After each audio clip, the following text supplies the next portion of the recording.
안녕하세요. 빛으로 교회 동미라 사모입니다. 사사기 두 번째 시간 이어가 보도록 하겠습니다.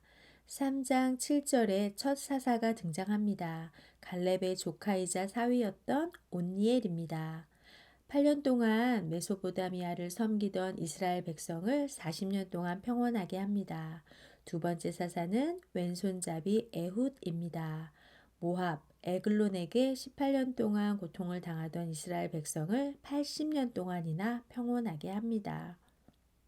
세 번째 사사는 삼갈이고요. 소 모는 막대기로 블레셋 사람 600명을 죽입니다. 네 번째 사사는 여자 사사입니다. 드보라. 바락과 함께 가나안 야빈에게 20년 동안 고통당하던 이스라엘 백성을 40년 동안 평온하게 합니다. 그리고 5장에는 드보라와 바락의 노래입니다. 여호와의 대적은 망하게 되고 주를 사랑하는 자는 해가 힘있게 돋은같이라고 하면서 하나님을 찬양하고 있습니다. 다섯 번째 사사는 기드온입니다. 미디안에게 7년 동안 고통받던 이스라엘 백성을 40년 동안 평온하게 하는데요. 7장에는 이 미디안과 싸우러 나가는 군사를 구별하는 이야기입니다. 기드온의 300용사, 두려워서 떠는 자 돌아가라고 하시고요. 또 물가에서 물을 먹는 모습을 보고 하나님께서 300명을 구별해 내십니다. 이 300명이 특별한 것이 아닙니다.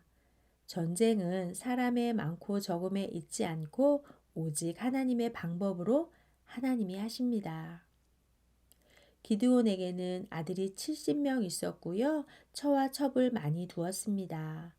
9장 아비멜렉이 오브라에 가서 기드온의 아들 70명을 죽입니다. 그럼에도 세겜 족속이 아비멜렉을 왕으로 삼았고요. 데베스 성의 한 여인이 맷돌 윗짝으로 아비멜렉의 두개골을 깨뜨리고 한 청년이 칼로 찔러서 죽입니다. 여섯 번째 사사는 돌라입니다. 돌라로 인해서 이스라엘은 23년 동안 평온을 누리고요. 일곱 번째 사사는 야일. 이스라엘 백성은 22년 동안 평온을 누리고요. 이 야일에게는 30명의 아들이 있었습니다. 그리고 여덟 번째 사사는 입다입니다. 입다는 암몬 자손과 싸우게 되는데요. 전쟁에 나가면서 무모한 서원을 하게 됩니다. 전쟁에서 승리하고 돌아올 때 처음으로 맞이하는 사람을 번제로 드리겠다고요. 그런데 무남동녀 외딸이 소고를 치고 춤을 추며 나오죠. 안타까운 이야기입니다. 12장 입다와 에브라임 사람들 암몬 자손과 싸우러 나갈 때 함께하지 않았다는 것 때문에 티격태격하다가 결국 싸움을 하게 됩니다. 에브라임 사람들은 쉽볼렛이라는 발음을 하지 못했나 봐요. 그래서 십볼렛이라고 발음하면 에브라임 사람이라 하여 4만 2천 명이나 죽임을 당합니다. 아홉 번째 사사는 입산이고요. 이 입산으로 인해서 이스라엘은 7년 동안 평안을 누리는데요. 이 입산에게는 30명의 딸과 30명의 아들이 있었습니다. 엘로는 열 번째 사사이고요. 이스라엘은 10년 동안 평온을 누립니다. 11번째 사사는 압돈, 8년 동안 평온을 누리게 되고요. 12번째 사사는 단 지파의 마노아의 아들 삼손입니다. 블레셋에게 40년이나 고통을 당하던 이스라엘 백성을 20년 동안 평온하게 하는데요. 삼손은 태어나면서부터 나시린으로 구별된 사람이었습니다. 14장은 삼손과 딥나의 여자, 15장은 삼손이 블레셋을 치다.